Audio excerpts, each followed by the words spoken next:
Hi everybody, Matthias here. In today's video I'm going to show you exactly how to make a group chat on Snapchat, but make sure that you watch this until the very end so that you don't make any mistakes in this process. So what we are going to do first is to go into our Snapchat app. And now when you're on your Snapchat app, then what we are going to do first is to click on this symbol right here. So click here. And as you can see, we're now taken to this page right here. What we're going to do in here is to click on the three dots in the top right corner. So click on the three dots.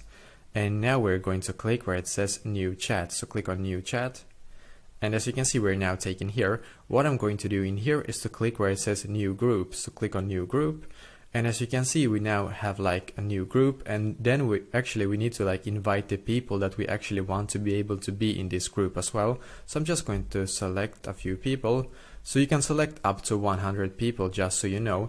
And when you're done selecting the people, then what you need to do is to actually click where it says chat with group. So basically when you have clicked on chat with group, then you will have like created a new group on Snapchat basically. So this is exactly how to do so. So let me know in the comments below if you have any questions, and I will do my very best to try to help you. And also please leave a like on this video and subscribe to my channel, because I'm doing a lot of helpful videos constantly that might be very useful to you. Thank you very much for watching, and I wish you an awesome day.